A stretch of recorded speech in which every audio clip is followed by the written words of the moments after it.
try and distract the dogs. People actually getting across onto Bella Centre property. It looks like they're being manhandled out of the bushes and off into waiting police vans just across the road. They're actually marching forward. Out, out, out.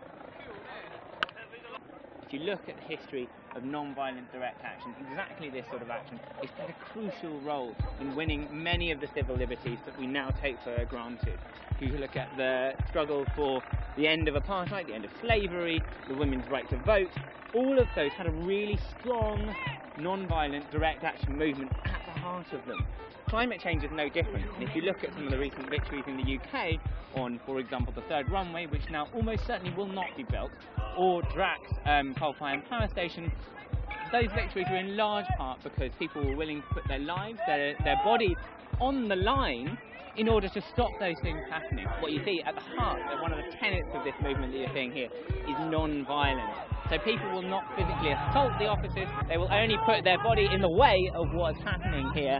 They will not actually lash back at the police, no matter how hard the police hit. So you see this man here lying down, not actually harming anyone, but he is being manhandled, pushed along the road. So, you've got to be careful here. The police have actually quite incredibly said that they will not make a differentiation between journalists and protesters. Now you see, police tactics here, push, whack, hit, yell, aggressive as possible. Police destroying the bike, kind of metalwork here, actually pushing into people. Violently, people being pushed, they're destroying these bikes. They've gone under the van. These dogs being brought in now. This is the face of the policing here of this protest. What do we want? Climate justice! What do we want? Climate justice! I think there is enough mass here that if we send a chant, maybe they will hear us. What do we think?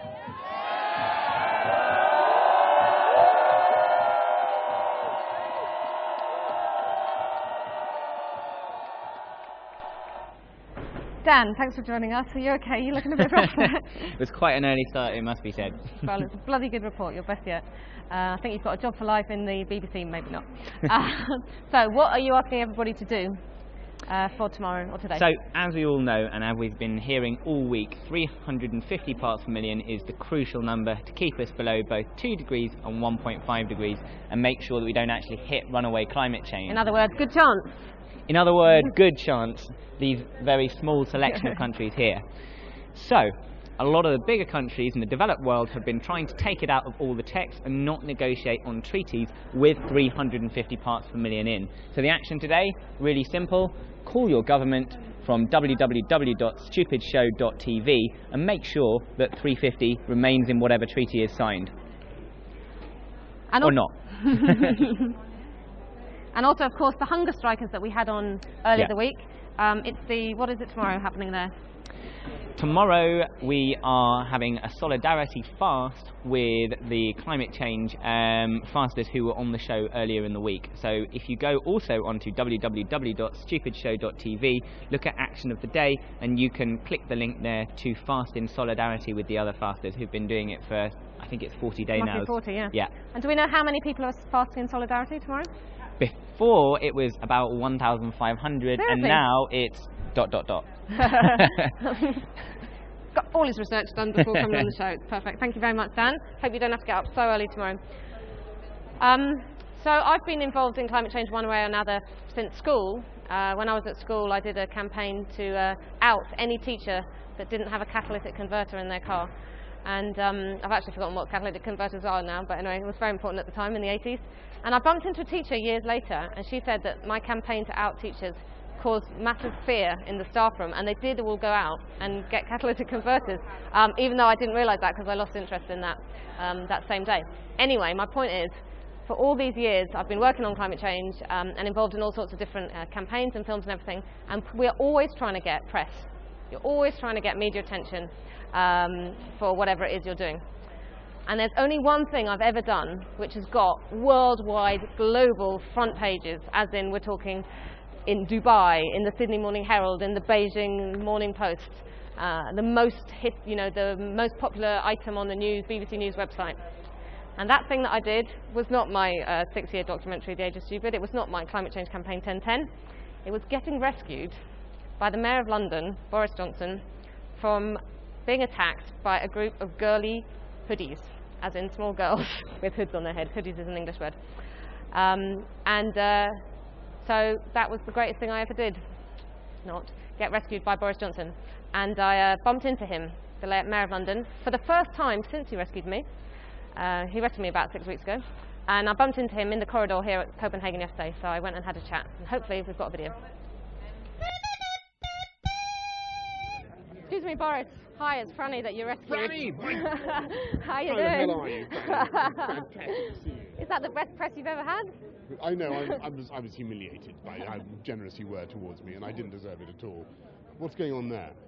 Is that an automatic playback? It's an event in Italy with the European Commission and fantastic. So what are you doing here now?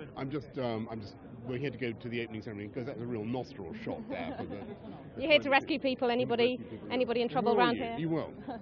I'm good, thanks. But you were far too generous to me, as you know, because I didn't say most of it. They all made the press all made that up. Yeah, I didn't say anything. Did I really say oiks? I don't believe I said oiks at all. No, I believe you said scoundrels, and I didn't say the word oiks. They made that up.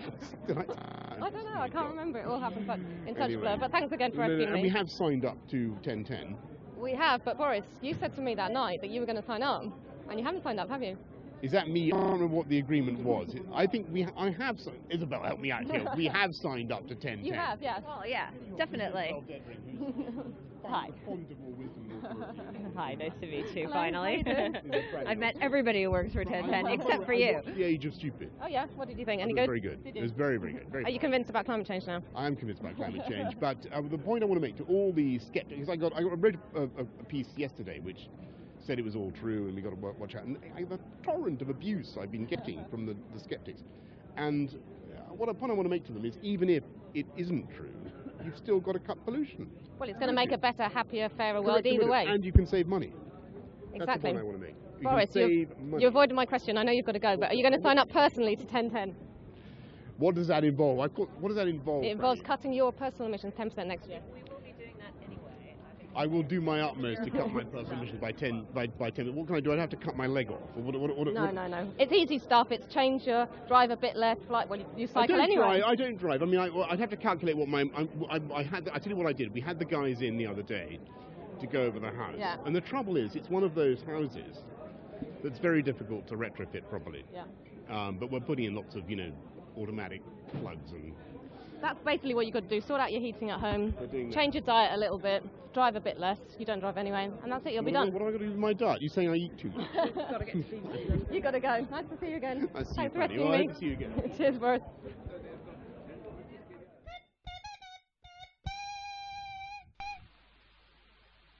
I'm very, very grateful to Boris for rescuing me. And if you do ever find yourself down a dark alley being attacked by small girls, I would say Boris is the ideal person rather than Ken Livingstone, the former Mayor of London. But in terms of climate change and who we would like to see leading the City of London, it's going to have to be Ken Livingstone every time, who I did campaign for. I tried to get all my friends to vote for him, but he got beaten last time by Boris, which is actually a very, very bad day for climate change, because Ken had got this extremely brilliant plan worked out called the London Plan, which was going to cut our emissions by 60%, the best plan in any city anywhere in the world at this point. And something funny happened today, which was I got emailed this thing, which is Boris's office Christmas card.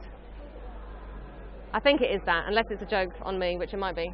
And I am starring on Boris's, the Mayor of London's, Christmas card, which I feel very, very special and honoured about. So back to Copenhagen. We're going to do a little roundup with the thermometer. Tom, in you come. Thanks for bringing in the thermometer. So yesterday, the deal that we're all arguing about here was at 3.9 degrees, meaning that if the deal as it stood yesterday got agreed, then, Lizzie, which one was she saying to me? Any idea? That one, right. Yesterday, we were on 3.9 degrees. Which means that if the deal that they were talking about yesterday got agreed, then we would basically be committed to 3.9 degrees, which would be very, very bad. Firstly, because no deal at all is 4.8 degrees, And so it's basically